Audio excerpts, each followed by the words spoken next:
Bonjour tout le monde. Bien pour l'entrée en liste de nos Bleus au mondial, je m'attendais à un match compliqué, à un match difficile. Finalement, j'avais bien prévu le coup. Parce que ok, on nous dit ouais l'Australie, ils sont je sais plus combienième au classement FIFA, ils vont pas nous emmerder, ils ont une équipe ultra défensive et tout. Mais pourtant, ils avaient les ingrédients pour nous casser les couilles. Ils avaient les ingrédients notamment défensifs pour bien nous emmerder. Parce que aujourd'hui, déjà, Giroud sur le banc, Griezmann qui est sorti au bout de 70 minutes. On a été pratiquement incapable ou presque de les mettre en danger. Offensivement, c'était déjà moyen. Alors défensivement, ils n'ont pas eu tant d'occasions que ça. Mais franchement, Samuel, ta main, tu dois pas faire ça, t'as pas le droit. On mène 1-0. Et on gère jusqu'à présent bien le match.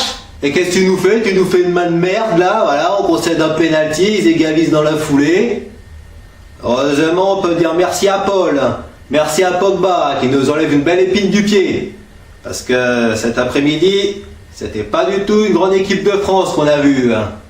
Ce qu'on a vu, c'est une attaque difficile qui n'arrive pas à se créer des occasions, des joueurs qui s'énervent, des milieux incapables de prendre le dessus sur le milieu australien. Je pense notamment à Pogba et Tolisso, parce que Pogba, ok, t'as marqué, mais dans le jeu, ça n'a pas toujours été ça. Et puis, Tolisso sorti, pour faire entrer Matuidi, celui qui se projette plus vers l'avant.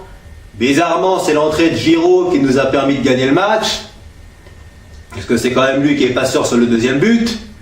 Mais sinon, on n'a pas vu les bleus de la préparation. Alors ça montre très très bien qu'entre la préparation et la Coupe du Monde, il y a vraiment une bonne classe d'écart. Mais de toute façon, c'était pareil à l'Euro. On a fait une bonne préparation et lors du premier match, on a peiné comme des rats morts pour battre la Roumanie. Jusqu'à ce que Payet marque le but de l'année. Mais sinon, on n'a pas vu de bonnes individualités. Il n'y a que Pavard qui a été solide, Hernandez qui a été bon.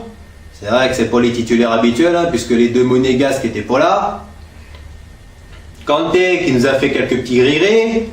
Et sinon, offensivement, Dembélé, je t'ai pas vu.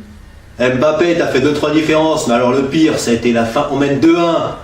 Il a dribblé le gardien. Il donne à Fekir. Il veut donner à Pogba alors qu'il peut tirer directement alors que le but, il est vide.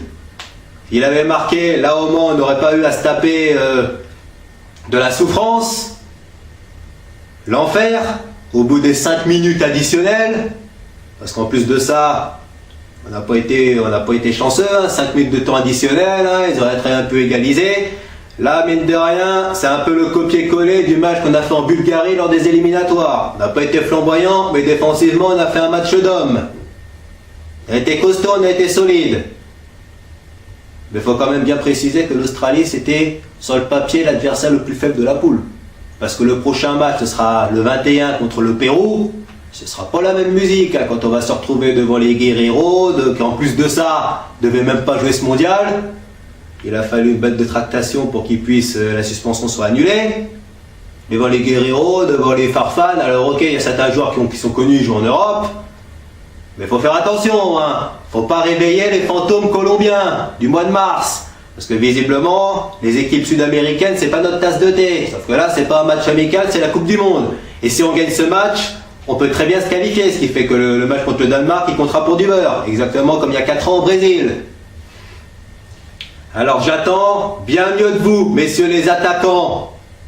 Parce que si déjà contre le bloc défensif australien, vous peinez à vous procurer des occasions, contre l'agressivité et la grinta des Sud-Américains, vous allez vous faire bouger. Ils vont vous bouger les Péruviens. Et là, il va falloir répondre présent dans les duels. Il va pas falloir faire les mêmes conneries qu'on a fait contre la Colombie. On mène 2-0, on se relâche, ils reviennent, ils gagnent 3-2.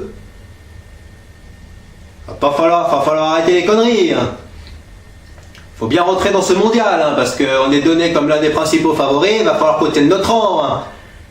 Faut pas faire comme en 2002 et en 2010, on avait des tirages au sort a priori favorables, résultat qu'est-ce qui s'est passé? Élimination au premier tour. Pourtant on a une bonne génération. Alors je vous attends le 21. Sur ce, bye bye tout le monde et allez les bleus.